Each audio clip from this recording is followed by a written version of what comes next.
I want us to become brothers again like we used to be, and for us to find ourselves and bond with each other. Can we agree to that? Opinions vary. Welcome to Three Brothers Filmcast. I'm Aren Bergstrom, and I'm here with my brother, Anders. My last name is the same as my brother's. And in this episode, we're discussing Guillermo del Toro's Frankenstein, starring Oscar Isaac as Dr. Frankenstein and Jacob Elordi as the monster. Then we'll quickly discuss some of the other 2025 releases we caught up with this fall, including Paul Thomas Anderson's One Battle After Another and Richard Linklater's Nouvelle Vague. Remember to leave us a 5-star rating and review and share the podcast with your family and friends, which really helps us reach new listeners and grow this independently produced podcast. Thanks for listening, and now on to the show. And here we go. Has there ever been a more obvious marriage of director and source material than Guillermo del Toro and Frankenstein?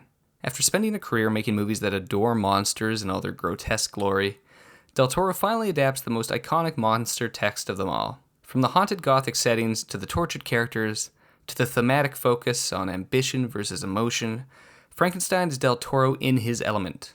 But sometimes the best works of art are created when the material clashes in constructive ways with the artist, forcing them to find new ways of exploring and expressing familiar material. So, does Frankenstein feel like a movie that del Toro could make in his sleep, or one that he did make in his sleep? Is it effortless or obvious? Okay, Ramblers, let's get rambling. What do you think about Guillermo del Toro's Frankenstein, Anders? I'm on mixed feelings about it in a lot of ways. I think you're right. Not only did you say that this is a obvious marriage of director and source material, it's something that del Toro has talked about for a long time as being his sort of passion project. This is kind of like Peter Jackson and his King Kong movie. Very accurate, actually, yeah. Which is coming up on its 20th anniversary. Oh, wow. In a few weeks. But yeah, so it's like kind of what you would expect from it. And so that means that the movie in some ways lacks the kind of the unique sort of startling quality that something like Pan's Labyrinth had years ago. Like he's kind of getting into I think a bit of a rut, honestly. Like the movie, like if you think about del Toro and his interests in other movies, and then you're like, okay, the Frankenstein story, where's he going to go with it? What is his focus going to be? Well, clearly he loves the creature, right? And he wants us to feel a great deal of pity for him. I mean, this is something that's in James Whale's Frankenstein. It's in the book to some extent, but he is a pitiable and sympathetic figure to some degree, as well as being a monster.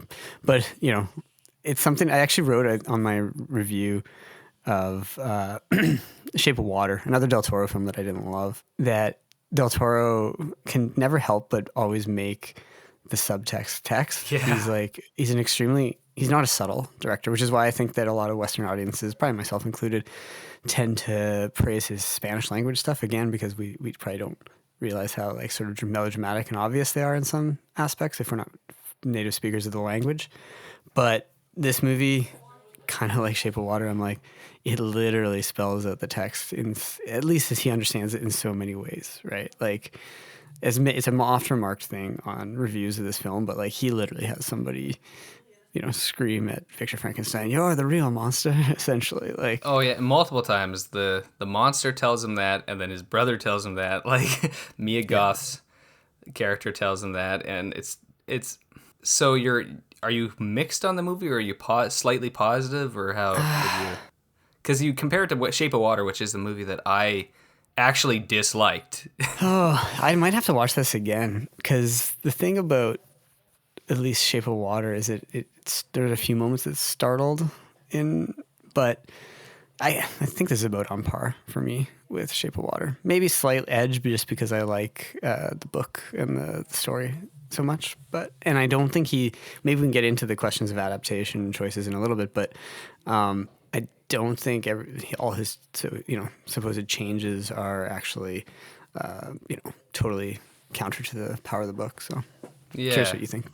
I mean, I liked it. I enjoyed it probably more than I thought I would, partially because I don't know, maybe I'm coming to the movie with a little bit more of a clear mind in that I'm not expecting subtlety from del Toro at this point. Like, I was pretty disappointed with Shape of Water, and that was after really, really liking Crimson Peak. I think Crimson Peak's one of his best movies. Underrated. And in retrospect, something like Pan's Labyrinth is not subtle at all either. It's just, it's the one where I think the kind of didactic lack of subtext actually works really well because it's a political tale. Well, it's a political tale, but it also is when it's that marriage of childhood with adult world, and so children see the world in a clear-headed way, and so I think any movie that uses children to understand the moral lens of the universe actually can be forgiven for being more for getting rid of the subtleties, because I think that's actually a strength of how children experience reality, is that they don't get confused about what's right and what's wrong, and they kind of see it clear-eyed. And, I think the Hellboy movies are a lot of fun, and I like Del Toro a lot. I know we're both really big fans of Pacific Rim, for instance. Like, it's just an awesome blockbuster movie. But, so I came into this being like, okay, I know he's going to overdo the monster stuff, and I know that he's not going to, it's going to be a faithful adaptation to a point, but it's going to take aspects of the narrative in certain directions that are much more Del Toro. So like for instance, the introduction of Christoph Waltz as this benefactor character who has this kind of shadowy background. He actually kind of essentially wants to insert his own consciousness into the monster so he can live forever. I want to get back to that because I actually think it's the most interesting aspect of Del Toro's adaptation in some ways. And it really forwards the metaphor that he's really pushing Frankenstein toward in this. So, but anyway. Yeah. No, but I'm saying so that's kind of a perfect example of of Del Toro adding like his own elements without really veering so much from the novel. So in a way that this movie is probably as faithful as Kenneth Branagh's 90s. Yeah. Mary Shelley's Frankenstein, where like a good chunk of it is quite faithful, and then it takes kind of key narrative and thematic elements that go different. So in Branagh's version, the big difference is that he incorporates the Bride of Frankenstein into the narrative. Yeah. Like that's the big left turn he takes. And in this one, not only is it the introduction of certain key characters, of making Elizabeth much more of a key figure as opposed to this kind of throwaway character that the monster kills later, is this kind of tragic side character, and a reframing of the monster and Victor's relationship slightly. So maybe we can start here, because let's just dive in the deep end. And I think the key difference between the text and the movie, Del Toro's version, so Shelley's narrative and Del Toro's narrative, is that Shelley's narrative is pitches the monster as Satan. He's Lucifer. And Victor Frankenstein is God, right? But in this version, it's a Gnostic type of thing, in which Frankenstein is the God of the Old Testament and the monster is Christ. Okay, that's one way to read it. I mean, but the monster in this, he literally is like, he's the redemption of the suffering. Through his suffering, he redeems. When he is born, he's literally on like a cross mechanism. When he's brought to life, he's left hanging there, and they think that there's death, and from death comes the life. And then even the ending of the fact that he's so in the novel, the monster's killed. He dies at the end. He's kind of consumed by fire and flame and into the waters of the Arctic, knowing that his tale of revenge, like he's consumed by his own hatred of Frankenstein to the point where he becomes the monster. He becomes the monster that Victor thinks he is pure through his own hatred of him. In this, he actually transcends it and essentially, like he saves all the men on the ice. And so pushing the ship out. And so he's kind of, he at the end chooses grace as opposed to revenge. And it actually turns the narrative. It weirdly is more Christian than the original in some ways. It is, because the original is very romantic, right? Yeah. So to me, the other big sort of religious, mythological thing is Prometheus, of course, right? Yeah. This very, to me, explicitly positions Victor as a Promethean figure, right? Who's pushing beyond. And so to me, I don't really see Victor, it's definitely a sort of Gnostic. He's a sort of demiurge Prometheus figure who's going to try to seize the power of God for himself, right? Yeah. And so But yeah, no, I can buy the idea of the monster as he's definitely the suffering Christ-like figure. Something that is alluded to in James Whale's films. Yes. Especially the second one has, Karloff, when the villagers carry him off into on almost a kind of cross and things like that. One of the funny things about Del Toro is actually a thought I had during this film. I think specifically during one of the funeral scenes in the film. I like those scenes, was actually. how Del Toro in one way is like sort of fascinated with the Gothic and the sort of, to me, the Gothic the Christian trappings of the Gothic are really important, right? Like churches and arches and this kind of this interplay between sort of a Miltonian Satan and God and things like that, right? It's very all that. Del Toro weirdly though like kind of drains some of the Christianity. Like there's no it's not clear whether they're German, so they should be like Catholic or the English Anglican. Like it's not really clear. There's no specificity of religion. It's kind of a sort of mythological use of the liturgy and things like that. So it's like on the one hand he Christianizes the story more, and in other things it lacks sometimes some specificity. In a way that it's funny, he kind of the final the epigraph of the film is Byron, and so in a way he's actually taken it a step further in the romantic direction than even Shelley's text, where Christianity is this trapping of like the old order and the emotional urge for transcendence, but any specifics are not particularly important because the actual things that, he might not focus on any of the Christian rituals in the film, but what he does focus on is the sublime nature of the sunset over the redemption. Arctic, or the wonders. And he pairs that with redemption. Exactly. Or the monster watching flowing water and the leaf flowing down. And that's a very Wordsworth type approach of like nature is this freedom from the confines of human creation, right? And so these are not elements that I prefer to the Shelley text. Shelley's text is actually very like nihilistic and like dark and actually really troubling morally when you read it. And it says a lot about human ambition, but I think because it's 19th century, what's 1818 12, or 14, yeah. It's whatever, Early 1810s. Second decade of the 18th. So it's right in that heat of like the Industrial Revolution really picking up, post-Napoleonic Wars, modernity is really in full swing, and but the world has not become necessarily like into its, despiritualized modern self. It's just the beginning of it. So it's this transition era, and so I always think of the line, it's from Blake, of that he called like the factors and things the dark satanic mills, right? Yeah. Like there was this alignment between some of the new technology and a sort of satanic figure, like ambition, right?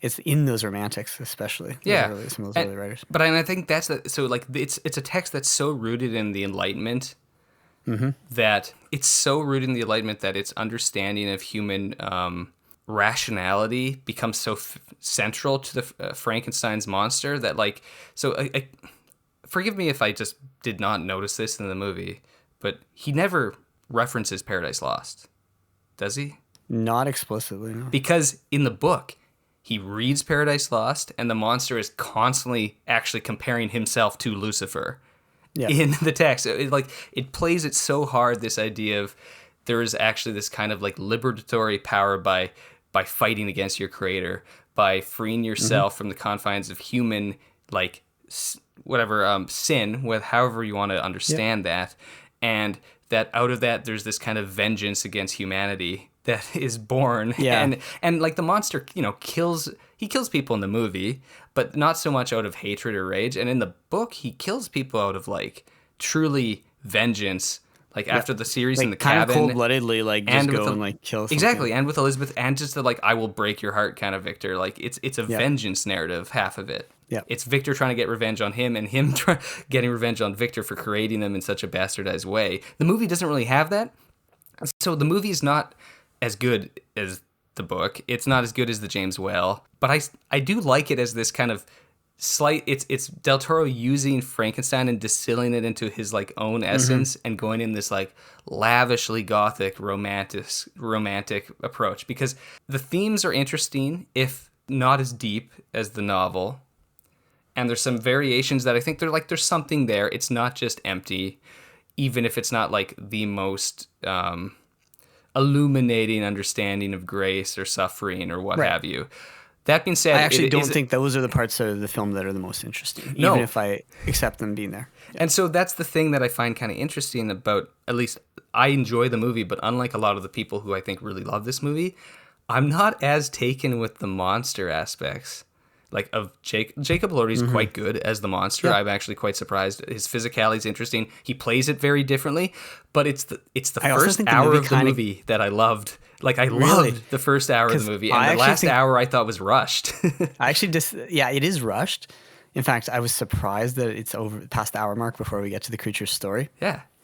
But I actually really liked I thought the focus on the creature actually strengthened the film in some ways. That it was becoming a bit tedious with some of the Victor stuff. See, but it was kind of like absurd, the Victor stuff, and Yeah. like Oscar Isaac is pretty unhinged here. He's doing Jeremy Irons in this movie, by the way. Just But the scenes is he not? Yeah, no, it's true. But the scenes of him as this like hothead showing off in the medical schools, Yeah, his yeah. I the love scene that where he stuff. reanimates the like half body is Yep. pretty awesome. And he's got his kind of little tricks with his electricity. He's got his little tubules that he puts on. Christoph Waltz coming in there. The introduction of Mia Goth, who I just love, and she's really good here. And the use of costumes, these flashback scenes with Yep. Charles Dance as his brutal father. Yeah, I actually think they work fine. Well, like I think it's a little stretched out in terms of balance, right? Like, why is Right. if the monster's the center of the movie, why does he get a 40-minute section and Victor gets like an hour and a half? Yeah. Or hour and 40, right? I guess the parts also I liked in the monsters. I actually think their version of the old man is really interesting, with him becoming the sort of the ghost in the walls of the house and stuff like that. I kind of liked that bit. Yeah, I thought that stuff was interesting. I like that But- stuff. I guess it's just the resolution of how like the monster escapes, and there's the stuff with the old Yeah. man in the house and witnessing this family and learning about humanity and having some kind of soul kind of entering through his Mm-hmm. observation, and then to the like, oh my, Elizabeth dies, and then he gets the Arctic, and then Victor catches it just goes so fast. Then of like, Yeah, oh, they're just in the it's Arctic true. now. It's too. I think it's too condensed at the end.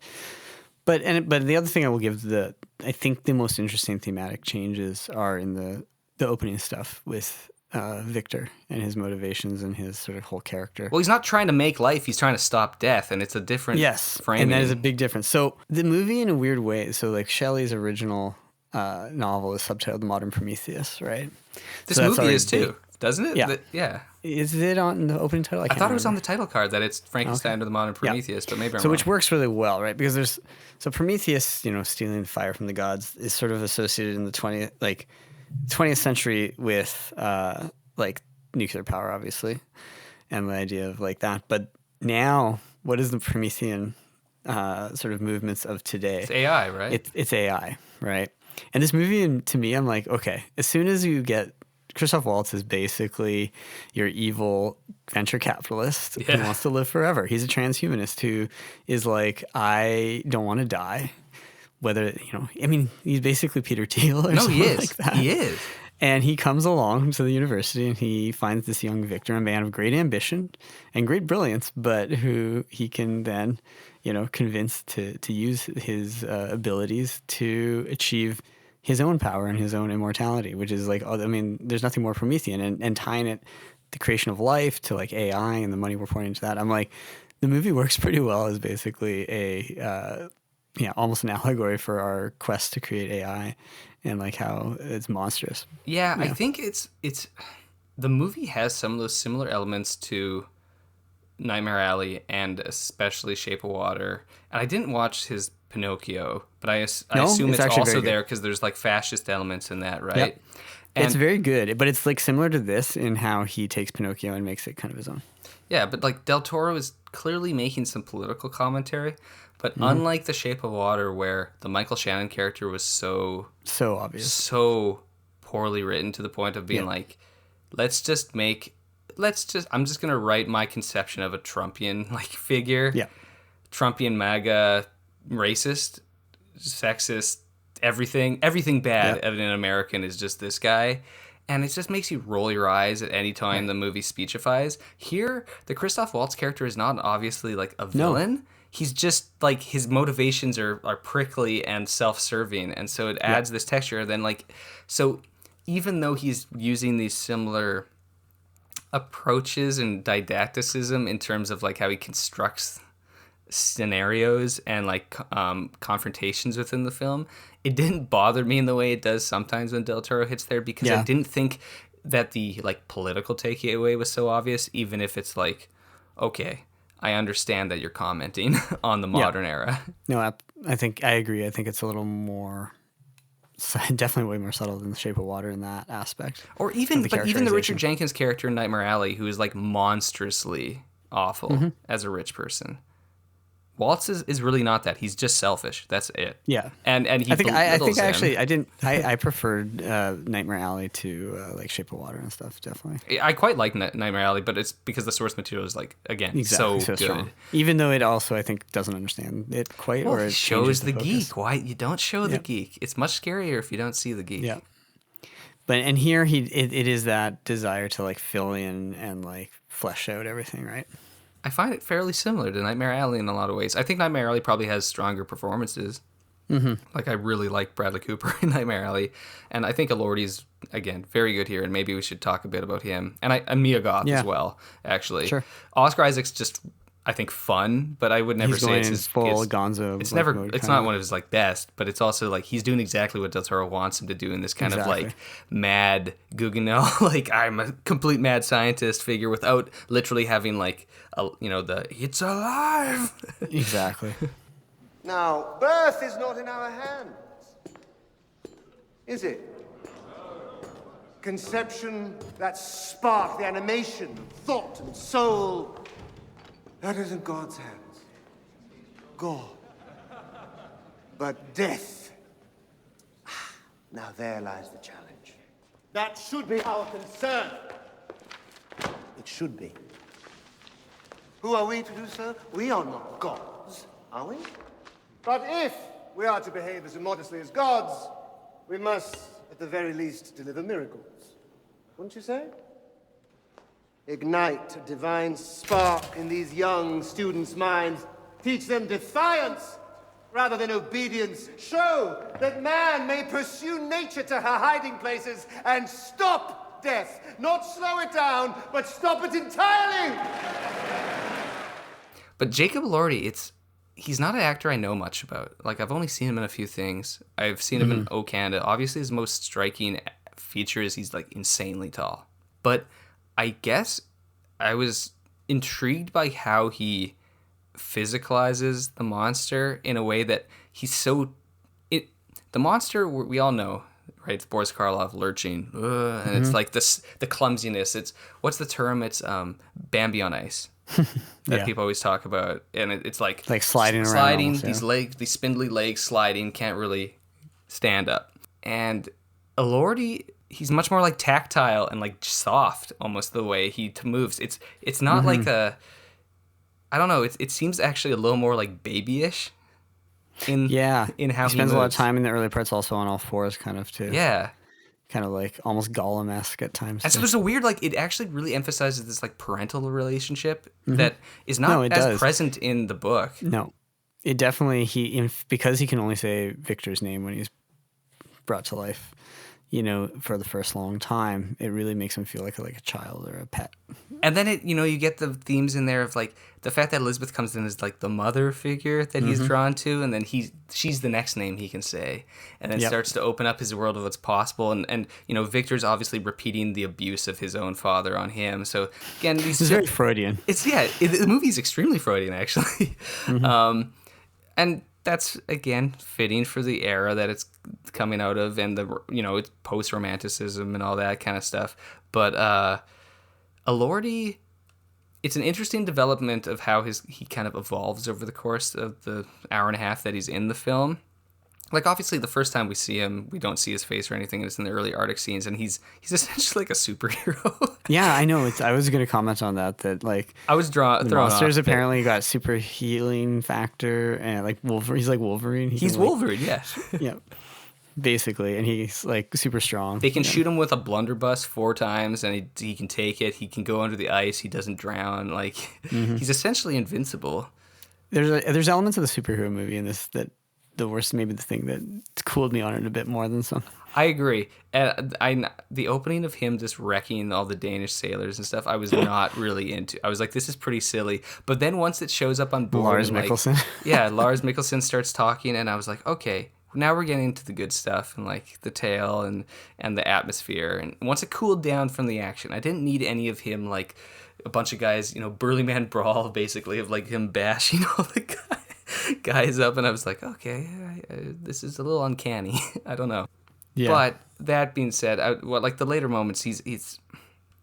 I guess it's just I've never thought of a conception of the monster as like soft, and that seems to be the way he plays it almost. And people have almost joked that he takes it a little further, and it's almost like emo monster because of his he's got long the hair, hair. the like floppy hair at the end and stuff. Yeah. Yeah, and he's Jacob Elordi's a handsome guy, and they don't actually try and make the monster that ugly. He's got these weird. No. He's just stitched together. Yeah, he's stitched together, but the way he looks, it's almost he's like a marble statue. Yes. No, exactly. Like a Michelangelo almost at moments. Like he's like an artwork. He's like a living art. He kind reminds of me, alabaster skin and like the prominent muscles and it's that or the drawings that you get in anatomy books textbooks, of the different colors of those skin tones and the colors, but it's and like he's got beautifully multiple drawn, skin tones right? too. Right, he's got a patchwork of skin tones as well. Yeah. It's an interesting design. Also, he's kind of healing throughout, so parts of him bleed if he moves too much or he's touched too much, and it's this kind of, I guess, heat, warmth to him, and Elordi really embodies that in the way that he moves, the way he talks, the way he touches things. Specifically, like he's very like tactile with his hands. Yeah, when he's he like always reaches grabbing things. Even he's touching Elizabeth's face. He's grabbing he's grabbing the leaf to go into the water, which is very childlike. Yes. And I think all those things just register really well. I know Andrew Garfield was initially supposed to be cast as the monster in this, and then he exited, and then he kind of pivoted to Elordi, and it's a pretty good performance. It is. No. Yeah, it makes me intrigued about what more he can do. Yeah, I don't know that I'd seen Elordi in anything else. I'd been aware of him. I think, was he in Saltburn or whatever? Yeah, he was in Saltburn. People had talked about him, and I hadn't seen it. And Euphoria is what he's best known for. Oh, okay. Yeah, another of the young. He's a Gen Z star, right? He's a heartthrob. I think for the Gen between Z. Once Upon a Time in Hollywood and Euphoria, that covers all our new stars, except for Chalamet. His performance is very good, and he manages to actually, even if you're very familiar with the tale, to draw you into his character and his version of it. So the scene then when Victor is trying to kill him and burn the building down is extremely then affecting. I actually thought the scene worked pretty well. I was actually like felt the anxiety and the horror of it, that he might be burnt alive. It's just like insane. Yeah, because he's caged up in that weird basement kind of abattoir area. But Victor's like absolute cowardice. It's like you spent so much on this, and he gets so frustrated. I do wonder where he got all those crates of gas or kerosene or whatever. It's kind so of many. There's so many. Because he's got a cat. I love the design of his like castle. Yeah, in Scotland, it's pretty awesome. Yeah, I do appreciate, and it's nothing new for Del Toro, but like the dude loves design so much. Yeah, and so this movie's so lavishly designed, and that like even in the moments where I was, I kind of rolled my eyes at some of the actions on screen. I was like enjoying watching it because it's so lush and it's very pretty, and the Alexander Desplat music's nice, and like the kind of color coding of the characters. So like Del Toro was very, he said this in some interviews that like he kind of picked a color for each character that really embodies them. And so skin tones are the monster. Victor, it's all green, right? It's the green of the electricity. It's the green of his lair. It's the lightning kind of storm colors of emotion and stuff. And then Mia Goth is these kind of like butterfly colors, and the the associations there. And I like that kind of. It's a very straightforward artistic approach, visually, thematically, and everything. But like there's artistry to it. There's great craft too, like the costumes. This probably should win costumes and makeup and all those kinds of things. It's gorgeous. Like, it's a gorgeous movie, actually. Yeah, set design, production design. I think there's always a danger with Del Toro that he might become kind of like what like Tim Burton became, which is like I think he is. Nothing more than set, essentially a production designer and things like that. I don't think he's quite there, but it's definitely he verges on that at times. Well then, but could we say that like this reminds me of Tim Burton's Sleepy Hollow? In that Which it's a another movie I like. I actually like Sleepy Hollow. That's like gorgeous, Yep. but kind if of anyone stupid. who appears to the book would But hate kind it. of stupid. Yeah. But I kind of enjoy it. No, I like Sleepy Hollow quite a bit, Mm-hmm. but I'm just saying that I don't go to Sleepy Hollow for like the deep reading of No, of course. the Washington Irving. You go for to see Christopher Walken as the headless horseman swinging a sword around and stuff like that. Yeah, and I don't think Del Toro has like phoned it in to this extent that Burton obviously did at a point. Yeah. Like No, Del Toro because still he definitely wants to doesn't. make He great cares movies. so much. Yeah, It's he just cares so much. I think he's sometimes, it's one of those things where and I'm guilty of this in talking about some of my favorites, like a David Cronenberg. A movie is not valuable simply because it is a director doubling down on their own interests. The thing I actually love about a Cronenberg so much is that he's able to like unearth new aspects of the world and reality, even by And the interesting thing is his audience can't always go with him. No, Right? Like some people didn't really love the Shrouds. but I actually really liked it. But Del Toro is kind of the guy that like, no, this is what I do, and I'm just gonna, I kind of just gonna make a variation of the same movie over and over again. And that's kind of where I started, right? I said it's not a surprising film. And I think some of his early films still had an element of surprise for people, but I think he's wearing it out. And that doesn't mean he's not doing good like craftsmanship and great design. And it doesn't mean he doesn't have some interesting ideas. It's just, this is not a surprising movie, and it's not a super like deep movie. No. It does make me wish, and curious, I guess I should say, is that I'd be very curious to see Del Toro direct something that he had no hand in the story. Well, he did Pacific Rim, right? No, like in this kind of gothic mode, I guess. Yeah, in the gothic mode, yeah. Like I would Like do a more straight up, like someone else's adaptation of something. I don't know. I would like to see him do like a Stephen King or something. Yeah, I actually think he'd be very good at that. Yeah. Like where like he's not bending the material to himself. Like I don't know, let Mike Flanagan go write an adaptation of Stephen King. You can direct it or something. Yeah. Anyways, I just want to see Del Toro kind of, I guess, Push himself a little bit. yeah, too. push himself exactly, because he's got so much talent in there, and just And love. As everyone says, he loves his monster so much. He's so excited. I'm like, I had friends work on this movie, and they loved working with Del Toro and being on the sets. Where it's like amazing because it's so he actually builds these beautiful sets, And it's like clearly motivated by a love of movies. So yeah, and monsters specifically these beautiful monsters. So he literally made a beautiful monster at the center of this movie. I'll be curious to see Jacob Elordi doing Victorian Gothic again soon, because Wuthering Heights is coming. I know. I'm kind of curious. That trailer kind of took me by. It's a really good trailer. Yeah, surprised. I was like, oh wow. But it's Emerald Fennell directing. It's Emerald Fennell, exactly. Not good director, but is this one of those things where the source material is so strong it carries hopefully. it? And Margot Robbie, right? So Yep. That's intriguing. And it's such a like erotically charged story. Absolutely. If you're putting these two actors in there, I think he's doing a lot for like No, specific. I audience was members. like, yeah. I think maybe that's one of the ones that I'm curious this fall. But maybe we can talk about some of the stuff we've seen this fall. Speaking of the fall, let's move on to some of the other movies. Maybe we can go a little bit quicker on it. I'm not going to spend 30 minutes on any of these, but Yeah. I'm pretty sure we both agree that like Frankenstein, even if we might have slightly different on Frankenstein, but we're not like, it's not the best of the fall by any means. It's not the worst movie of the year either. One Battle After Another, Paul Thomas Anderson's, might very well be the best movie of the year. Yeah, I think it might be. I kind of just keep thinking about it and want to watch it again. So entertaining and moves so fast without seeming rushed for a movie. And it's also just so long. well made and acted and everything. Yeah, Everything, there's a lot of craft in Del Toro's Frankenstein, but One Battle After Another has so much craft, which is not a new thing for Anderson. Even from Hard Eight, Yep. he's shown his craft ability is amazing. But the thing that is so surprising here to me, and I wrote about this in my review, is that Anderson seems to be actually unearthing new ways to explore his craft through a generic lens. Like, I did not think he could actually pull off an action scene, and he pulls off several in this movie that are thrilling and genuinely surprised me in how they are crafted and conclude. No.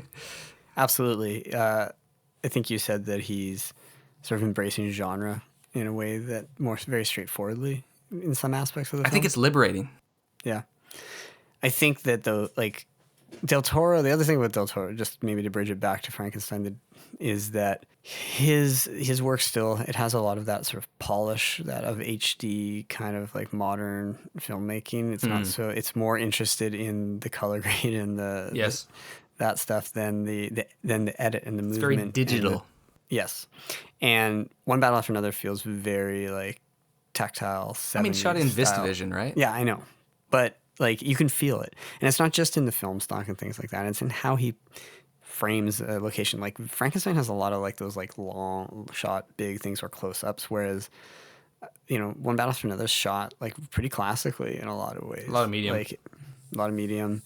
The editing is actually fantastic because it just holds your pace the whole movie, and it's exciting. It is exciting. There's something. I think it was in the early stages of the film, when the French 75 are in the initial opening scene, sort of invading the entertainment camp, and it's like he manages to unlock something cool with the action scene, which is like the thrill of seeing kind of normal people do like pull off this like sort of like thing, and the organization, and you follow it. And like, there's not very many cuts, and like people like this guy cuts the wires, this guy peels it back, the next person moves on. It's like it's military precision, but not by a military. And that whole scene actually that builds it to a lot of excitement in a lot of ways. And then so when you come back to he ups the ante in the middle sequence in the city, and then of course the final car chase scene too. So it's fantastic. Anderson in the opening is doing what I think is so difficult, but kind of sets you up so well for a great film, is where he's using the visual construction and the editing to like teach you what to expect for how the film will unfold. And it starts with that opening shot of Perfidia, Beverly Hills, walking along the edge of the highway, looking down at this detention center, and the camera, so it's following her left and then right. It's trucking back and forth as she's looking down, and you have this large detention center in soft focus in the background. And so like already that there's this movement, it's on this person, that there's kind of going to be an inevitability of the fact because she's going back and forth and back, and down is coming. But the movie is not like, it's not obvious in how it's constructing that, because it's actually within like one or two shots it's doing this. It doesn't really feel like it's showing off. No, but there's so much momentum within that kind of approach, within the blocking and the framing, that the movie, like, it just drives you scene to scene with such a furious inevitability, but in the best possible way, where it's inevitable but not obvious. Yeah. And so you're something happens in the film and you're like, that's perfect. Like, that just feels right, but I did not see it coming. Yeah, it is a rare movie where I was like, kind of like, there's no shots or anything that I would like take out, or like, at least after one viewing, I'm like. But also like, what?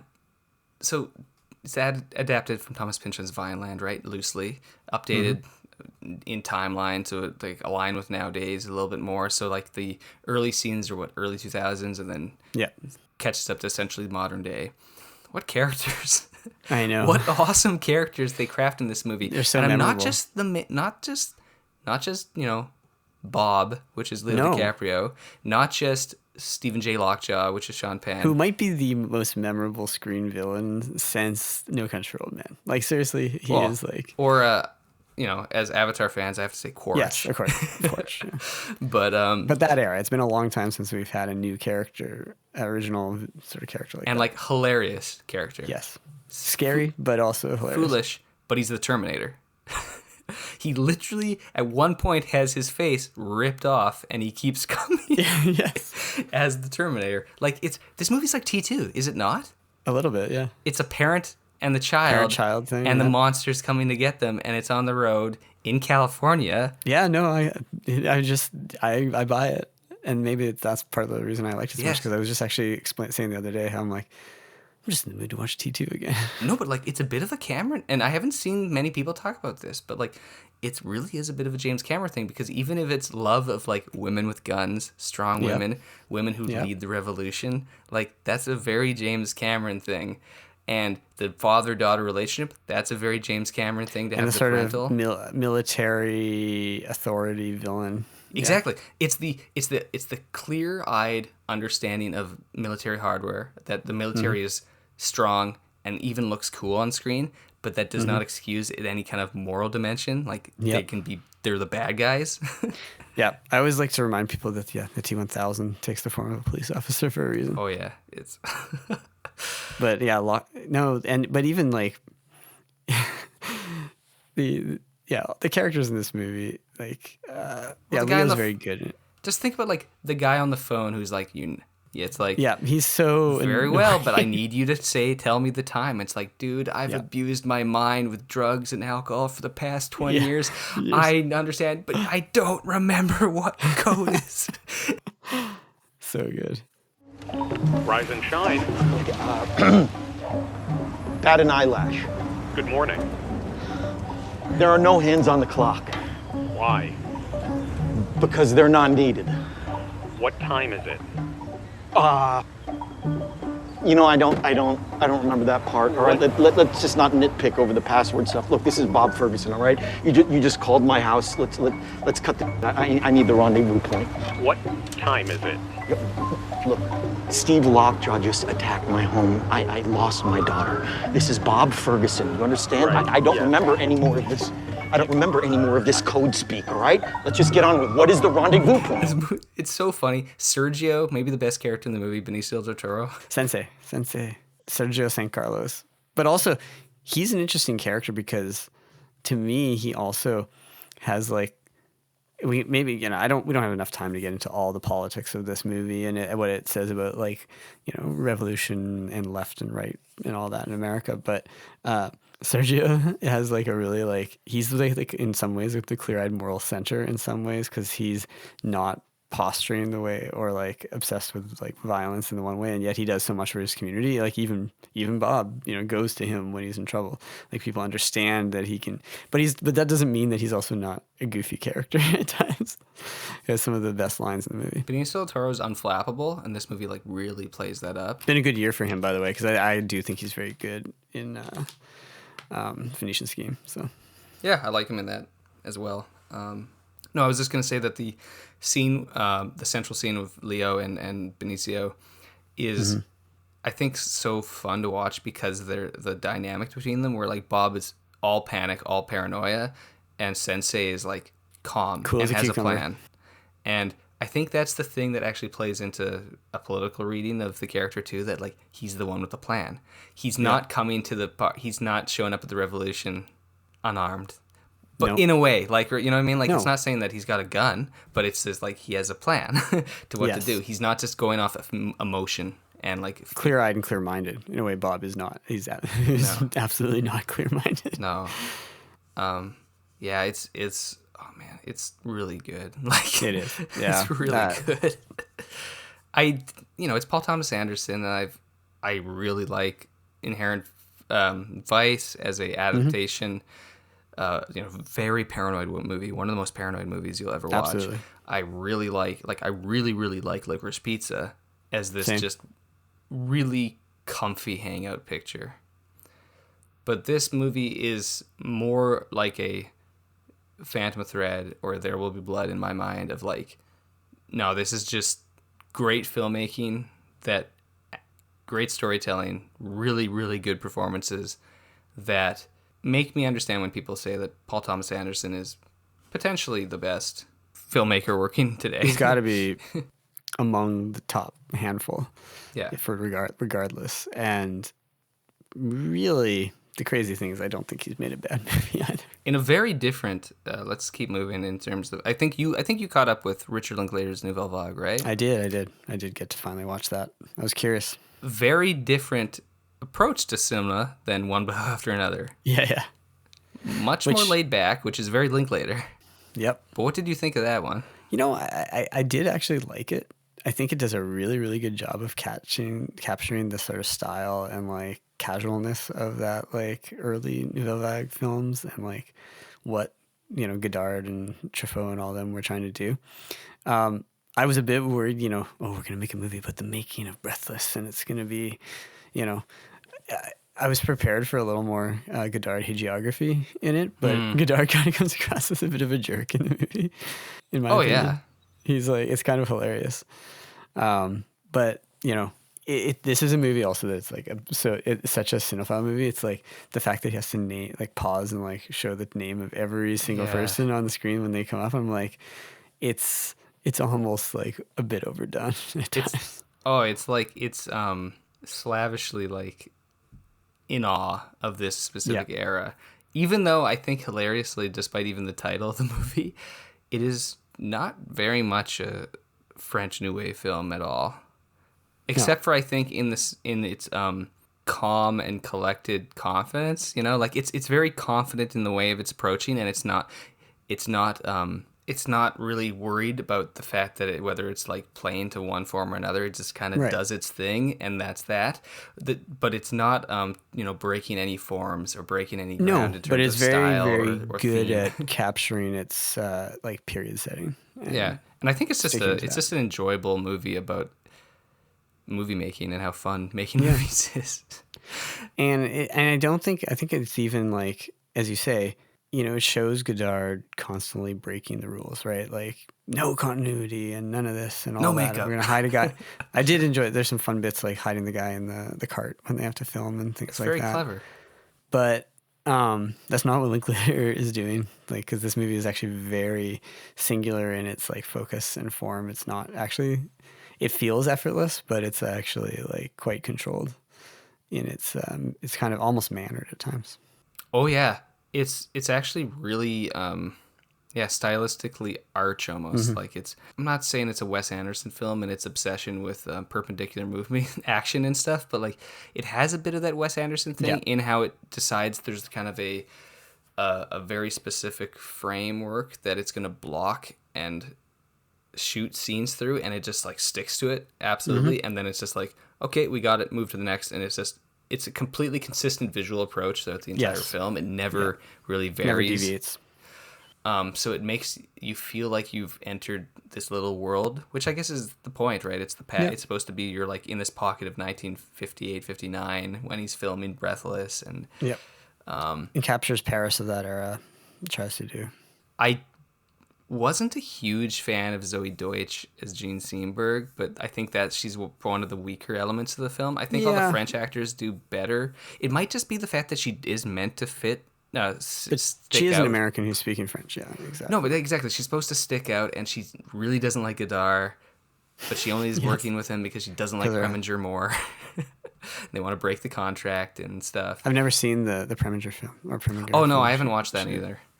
I've seen a lot of other Preminger, but he's a good. I actually think he's a very good director. But he does strike me as like a kind of a when they say that, the talking about him as this like taskmaster, like you get it. But man, this movie, maybe my favorite scenes is the when Jean-Pierre Melville, the character playing him, shows up on when he visits on the set. He's got the cowboy hat. And he's like, wearing, okay, we're doing this. We're doing this. People just come up to him and he's like, that one. Yes, do this gun. Change the car. It's like, you need a car. It's like, I need some car thieves. Is the line from? Is it from 8½? Where it's the stuff where he's like hemming and hawing, and like, is it his set director, his continuity girl or something? But somebody's just saying that like directing is essentially you just have to tell other people yes or no. That rings a bell. It's been too long since I've watched it, but well over a decade. But this honestly has a little bit of those elements of the filmmaking in that too. Like definitely, it's very fanciful because it's sort of movies. So whenever a director approaches making a movie about a director, they're obviously all, they bring some of their own interests and things in there. I think that this film also like you can see the touch of Linklater in like his like before sunrise and before sunset movies too, when he's in his European mode. Oh yeah. That's, I guess, almost the most surprising thing about the movie is that like it's very Linklater. Like it's recognizably Linklater, and it's, I think most of all, its tone and its pacing. Yeah, it's and the not dialogue a and people movie. coming in, and But it's also got like this kind of warmth towards all the characters, even really ancillary characters. It seems to be like very affectionate towards them, and that's a very Linklater thing. I don't think Jean-Luc Godard would have liked the movie. No, I don't think so. Not because it portrays him as a bit of a dick or anything. It's just that It's not particularly surprising, narratively or emotionally or stylistically. No, I think they would have been even Truffaut might have been, they would have been a bit worried this film is a bit of one of those films of a certain quality that, people are looking for, that when in their writing in Cahiers, they talked about these very finely crafted films, but they're kind of like going through the motions, adapting famous works of art. But we're now at the point well into the 21st century where we look back at the mid-century creators of the last with the same kind of reverence that maybe the directors of the 30s and 40s in France took the novelists and social realist works of the earlier period. And so I think Godard would have been kind of almost still thought it was almost too hagiographical still, too reverent of what they did at the Cahiers du Cinema and the films that those guys and women made. But that I don't necessarily think he's right. I don't think Godard was right about a lot of things. But he was definitely a singular vision in his understanding of what cinema was. And it's hard to argue with his ability in element. I don't... we had a whole podcast when he died in 2022 where I kind of tried to attack the notion that Godard is this all-time great filmmaker in the sense of everything he made was great. It's more of I acknowledge he's great because of the great influence he's had over cinema. Exactly. He's so singular. He's so iconic. Because he was an experimenter, because he pushed asked that hard question. Yeah. Just like the mentor of all the Cahiers guys, Bazin, did, that what is cinema? And really we're we can't be content with cinema to just be, the telenovelas and made fancier and nicer, it can illuminate something about the nature of the reality, as in again why they praise Rossellini and call him in the movie when that Rossellini, you're the you birthed the whole Nouvelle Vague yourself through your Italian neorealism and all that. But they definitely would have bristled at where cinema has gone since, I think.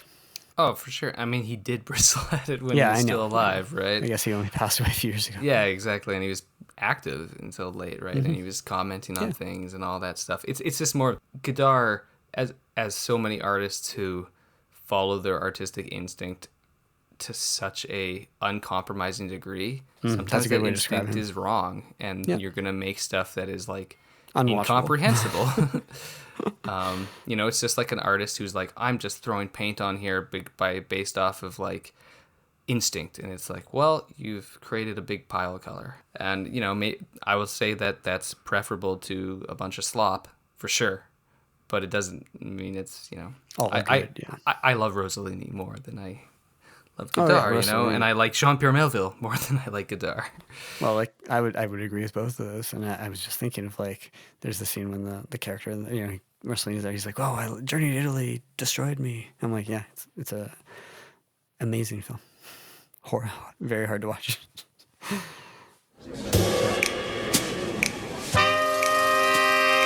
Celui qui est au milieu, c'est Truffaut. À sa gauche, bien sûr, le Chabrol.